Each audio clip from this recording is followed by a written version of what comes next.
So this jacket took about 12 hours to paint, which honestly, I don't regret in the slightest because, like, look at it. It's cool as hell. Hey guys, I'm Axel. Y'all should grab a coffee. I sure as hell am. And join me for today's video. But fair warning, this is in no way a tutorial, but I'll do my best to be thorough and not go on tangents. But I make no promises.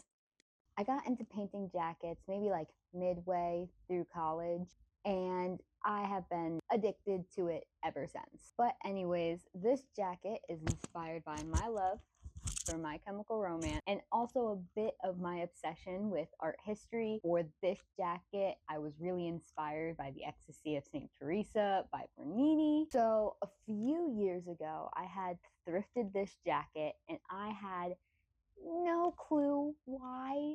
It was like 12 bucks, and then I just had it sitting in my closet for a very long time. And then during college, I was going through my closet and my friend was sitting with me, and they pointed out it kind of looked like a marching band uniform.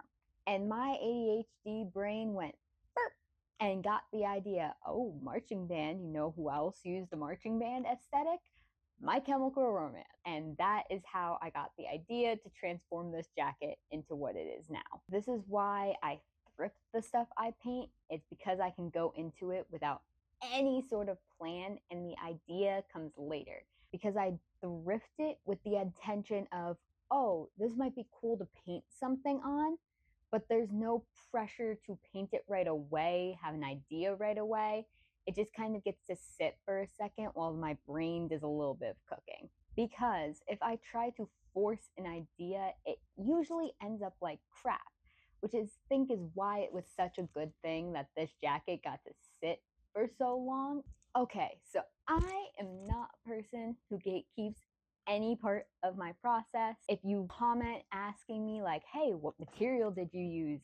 How would you do that? Like, I'm not gonna tell you AF off. I'm gonna tell you exactly what I did, because my personal opinion on it is that it's not the technique or the materials used that makes an artist's style. It's the ideas and their thought process behind it. You can have the same technique as another artist, but be having completely different ideas and vibes with your artwork. So for that, little disclaimer, here's exactly what materials I used to make this jacket. The first thing I started with was acrylic paint. Obviously, this entire jacket is covered in acrylic paint. I use Utrecht paint. So specifically, the colors I used for this were Naphthol Crimson, Mars Black, Payne's Gray, Zinc White, and Yellow Ochre. I like to keep my color palettes very limited because I'm someone who it gets messy very fast, and I'm not good at remembering how I mix certain colors. So limiting my color palette makes it easier for me to keep my colors consistent. I use this fabric textile medium from Folk Art. So for my brushes, I don't use anything too fancy. I have a big pile of brushes. Some of them are in these cases. I have other brushes. They're all over the floor now. I give up. Okay. It doesn't really matter what kind of brushes you use. What I've found mostly in my painting journey is it matters what surfaces you're using. So when I get jackets, I look for 100% cotton denim, and it matters what paints you're using. So obviously an artist quality paint is going to be more pigmented. It's going to have less fillers than a student quality paint.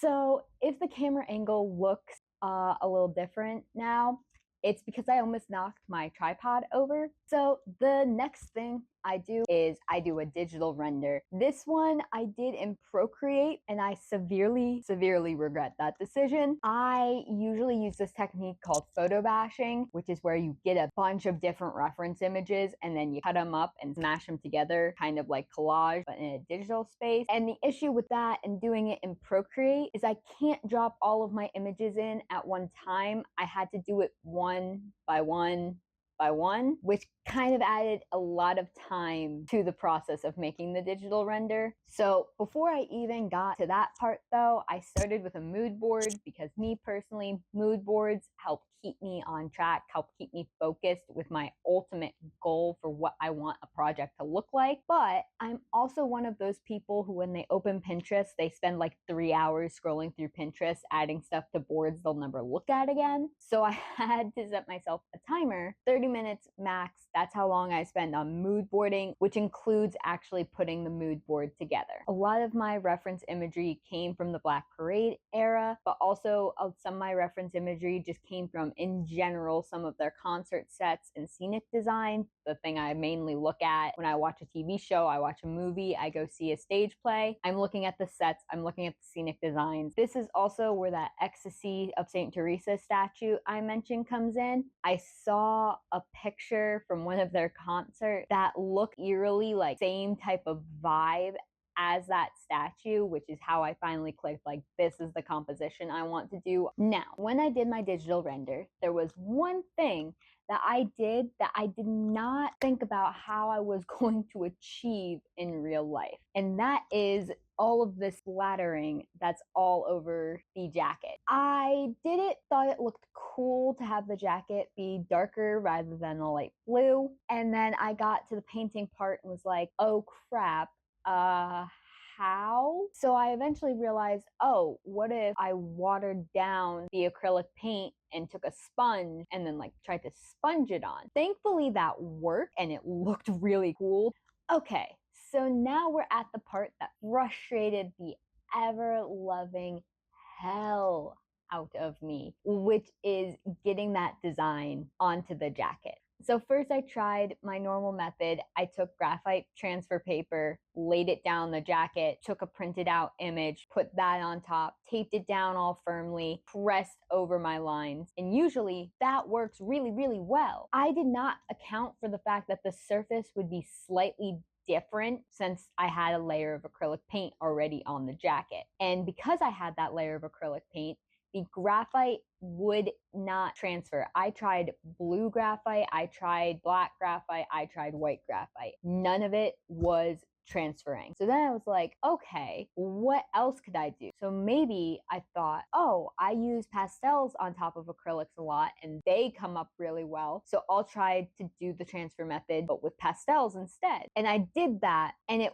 worked, but the lines were so blurry, I could not tell what the heck was going on. So now I'm getting to the point where like, oh, okay, so now I have this big mess on the back of here. I can't get off. Thankfully, I'm going to be painting over the entire thing and you won't see all of the mistakes I made transferring, but I need some way to transfer this. And then I found this app that lets you project onto a surface and you can just trace it right on. I ended up doing that. That is what I've used for all of my jackets and a lot of my projects, and just because it's easier and it's faster. Now I finally get to do the fun part, which is painting the damn thing. I started with doing an underpainting with very muted Naphthol Crimson just to block in my color values so I knew what the heck I was doing, because I often don't. Then I went section by section, starting to add color, to add detail. I started with Gerard's face, and I'm not the happiest with how my likeness rendering went, but I couldn't do that much to change it after a certain point, because the more layers that you put on, the more the paint starts to adhere to itself rather than the jacket, which means it could just completely peel off and then there'd be nothing there. You can see from this versus my render that I started to change what I want the color palette to be. My original render was a lot more blue, and then I wanted more color balance rather than contrast, so I changed that blue to a red. Now, this part I'm counting as its own separate step because it took longer to do than it took to paint the design on the back. And that is going over every single seam with gold paint. So I took this Lumiere gold paint and a little tiny micro brush and painted in every seam. To say that it was stressful would be an understatement. The last step was to heat set the jacket. And when I heat set my jackets, all I do is give them 24 to 32 hours in order for the paint to cure fully and adhere to the jacket. And then once that time is up, I take my heat gun and I hit the entire surface of anywhere where I had painted for a few seconds just to get a little bit warm and to make sure those underneath layers of the paint are fully adhered to the jacket. And then I make sure I inside out it before putting it in the dryer on high for 30 minutes. I heat set the jacket because, yes, it is a cool piece of art to have and put up on your wall, but I also want someone to be able to wear this jacket and to actually enjoy it as a functional piece of wearable art. And that's it. I almost pulled my hair out during the process, but I think it was pretty worth it. And as I hinted at by saying, oh, I want someone, not me, someone, this jacket and all of the things I make are available on my Etsy. So that link is going to be in the description. Anyways, thanks for watching. If you liked this video, hit that like button. Leave a comment if you have any more questions. And I have a lot more planned. So if you want to watch those videos, then follow me for more. Bye. I'm so good at talking. Oh, I just caught that. Oh, no, not gonna hide. Okay, so now it's gonna be slightly different for the rest of the video. Okay, that's fine. So the next, oh well,